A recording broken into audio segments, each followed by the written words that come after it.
Do you have any opening remarks? Oh, okay. Oh, so, of course, good morning, everyone. I'm happy to be here, and it's really nice to see some familiar faces.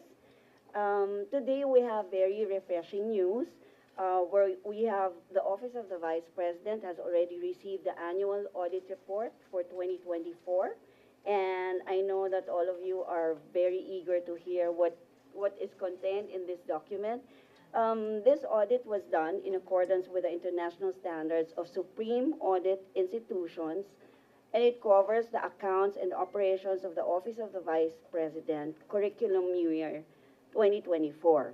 And of course, as in the last 2 years, 2022 and 2023, the Commission on Audit again gave an unmodified audit opinion on the fairness of presentation of the OVP's financial statements as of December 31, 2024.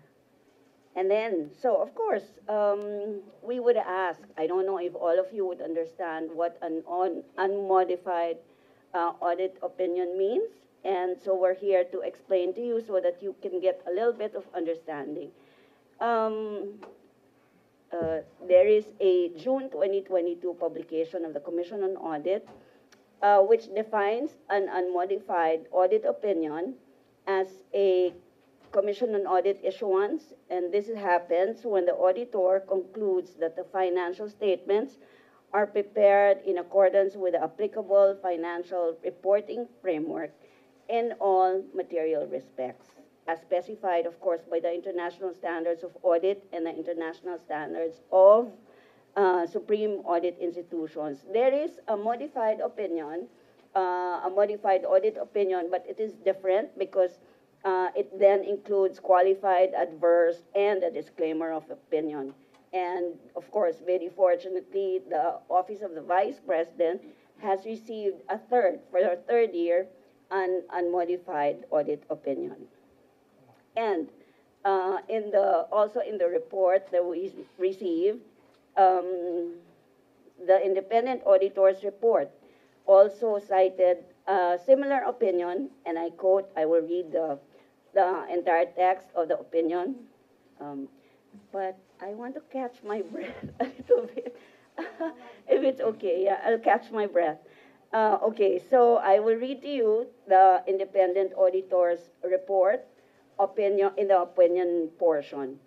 We have audited the accompanying financial statements of the Office of the Vice President, which comprise the statement of financial position as at December 31, 2024, and the statement of financial performance, the statement of cash flows, the statement of changes in net assets slash equity, statement of comparison of budget and actual amounts for the year then ended, and notes to the financial statements, including a summary of significant accounting policies. In our opinion, the accompanying financial statements present fairly, in all material respects, the financial position of the Office of the Vice President as at December 31, 2024, and its financial performance, the cash flows, changes in net assets slash equity, and comparison of budget, and actual amounts for the year then ended, and notes to financial statements, including a summary of significant accounting policies in accordance with the International Public Sector Accounting Standards. And this is signed by the Commission on Audit Supervising Auditor on May 16, 2025. So you'll see here, ladies and gentlemen, these opinions accompanying the Commission on Audit's 2024 annual audit report for the Office of the Vice President is a confirmation of the Office of the Vice President's firm commitment to comply with all laws, existing rules and regulations, including audit guidelines, so that we can be transparent. This is, of course, for purposes of transparency and compliance, upholding the rule of law. Any questions? First question, Brad Mendoza, Manila Times. Mic, Of please. course, we talked before during the COVID sa DTI pa po, ma'am. Pero ma'am, Mhm. what did you convince yourself to be the new spokesperson of the OVP? And yan, hello, Mic, check. Red, paulit na lang ng Okay. question. Ma'am, why did you decide po na maging spokesperson ng OVP? Did the Vice President approach you? And ano pong inyong magiging communication or magiging key communication thrusts in in giving to the public the services of the OVP? Ano yung mga parang ipapaliwanag ninyo sa public? Ipapaliwanag niyo po ba yung mga serbisyo ng OVP sa tao? Ilalapit niyo po ba? And to correct misconceptions about dun sa mga nangyayari sa OVP, ma'am. Yes. Hi, Red. Thank you. I remember seeing you in DTI. Actually, it was no convincing from the part of the vice president or her staff. They did not need to convince me. I actually submitted an application for any position, for anything that I can do to help the office of the vice president. And I'm fortunate that I was given this trust and confidence. And my purpose of being here, including, well, the first day is today, is to actually highlight all the accomplishments of the office of the vice president. You would see that, yes, the vice president is the second highest leader in the country, and she would have similar obligations to the people as the president. And that is what we're going to do here, because the Office of the Vice President for the last 3 years has been performing and delivering basic services to the people. But we would need to give more emphasis, and so that everyone in the country, or the public in general, would know. Ma'am, last question na lang po on my end. Ma'am, doon po muna tayo sa budget po, ma'am. Sa budget ng OVP, I heard that the Vice President said na they want to stay doon sa same level as what was given in 2025. Magbago po ba yon, or meron po bang konting changes sa increase po ba, or mananatili pa rin po ba doon sa level na 738 million as what was given by Congress last year? And if ever, ma'am, mag-request po ba si VP ng a little increase man lang, if ever man, if medyo friendly? Yes, thank you, Red. Yes, the Office of the Vice President retains the 733 million, I understand, with a little bit of increase to cover personal services and then other operation costs that will help them fulfill the mandate that they have. It's not a lot, and of course, it will be most welcome if Congress gives the Office of the Vice President more than what we're asking for. Okay. Next question, Maricel Abdurman, GMA News.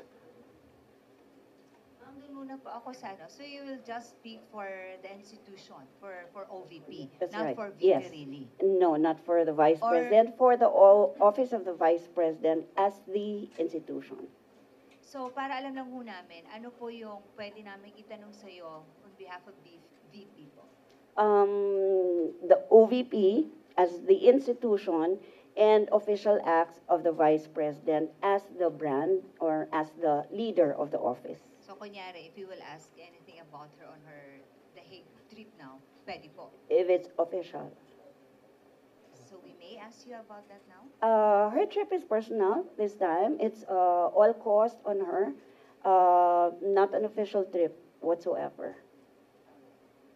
Ma'am, yung kasi may fear before si VP na nung kinaltasan yung budget nila this year, is yung apprehension niya is yung pag-retrench ng mga employees, lalo na sa mga satellite offices, yung possibility po na may magsasara din mga SOs all over the country. May we have an update? Kasi isa po ito sa naging apprehension po niya. Meron nga po bang nagsara at meron nga po bang mga natanggal na employees? You would note that with the meager budget of the Office of the Vice President, they are still able to fulfill the promises that they made to the people, still serving the public, giving whatever they can. Pero syempre, working around that little budget, they had to close some satellite offices. Several have been closed already, and then some have been removed, the others transferred. Kasi pagka binawasan mo ng staff sa isang office na medyo madaming, I mean, if they have more than enough personnel, lilipat mo sa iba para makabawas ng personnel to make sure that the office of the vice president can still cover personnel services in the budget. That means the salary of the workers. Yusek, do we have an official data like how many offices have closed? And I will, Okay. Sige, yes, later, I will ma'am. give you that data, officially maybe later, after the interview. Ma'am, sorry, kasi laging ang nagko-comment sa Malacanang, it's Yusek Claire Castro. There's Attorney Abante of the Congress, so hindi naman ikaw yung pantapat ng VP sa kanilang dalawa. Well, I'm here as spokesperson for the office of the vice president. I am not here to sling any mud to anyone. And my marching order, actually, from the vice president, is to be forthright in the message that I will need to convey. And these are the accomplishments and the projects, the programs, and what exactly is the office of the vice president doing for the country. Ma'am, we understand this is a personal trip, but nonetheless, ang sinasabi nga is, meron pa rin pong opisina na kailangan tumakbo. So, on her absence, ma'am, like who runs the OVP? Although VP has been saying na even if she's abroad on a personal trip, she's still working. Pero yung bang kung kailangan may mga immediate na mga decisions kailangan gawin, like who acts on her behalf po? She has a very able chief of staff, Undersecretary Zuleika Lopez, so everything is under control, and the vice president is actually very reachable, so I understand that anything that would need her immediate attention can be relayed to her ASAP. So ulitin yung tanong, ma'am. So kahit personal trip po yun, the VP is still working as the vice president? Oh, yes, of course. She's still running the office. It's still her on top of the office of the vice president. Thank you, ma'am. Next question, Raymond Antonio, Manila Bulletin. Yes, ma'am. Good morning. Ma'am, may I ask what's the status of the medical and burial assistance being given by the OVP, considering the budget cut? Thank you. For now, I understand that there is no medical and burial assistance being provided by the office of the vice president. Whatever meager resources that the office has, it is given to other priority areas which the office finds very important. So wala po for this year, I understand, wala pong medical and burial.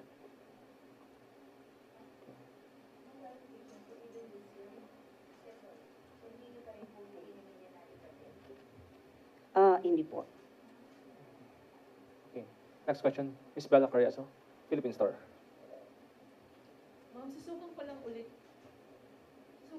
yung question ni Marisol regarding sa pagiging spokesperson niyo. So, kailan inalok sa inyo yung position, considering na, yun nga, sunod-sunod yung may na-appoint sa House, may na-appoint sa Senate, and nauna nga yung sa Malacanang. So, nagdesisyon ba ang OVP na magkaroon ng spokesperson dahil sa kanilang decision nga na magkaroon ng spokesperson o nauna na itong decision ng OVP na magkaroon ng spokesperson? Actually, maybe early this year, nung nag-signify po ako ng aking intention, pero hindi naman rin agad na aksyonan. Kaya medyo tumagal po ng tumagal. Ang raming nangyari sa vice-presidente, marami pong dinaanan din ng opisina, so hindi po agad na aksyonan, and maybe at that time, hindi pa nila nakita yung need talaga. But even before Attorney Abante, even before Attorney Castro, Undersecretary Castro, bago pa po yun, nagsasabi na po ako, nag-signify na po ako. So, magiging regular po ang press con na-expect natin sa inyo? Depende po sa maro ng Office of the Vice President. Yeah, and we'd like to invite you also to our programs. We'll take you out in the field para makita nyo yung mga programa ng Office of the Vice President. Okay, next question. Camille Samonte, TV5. Mike, please. Excuse me, I'll just make a correction doon sa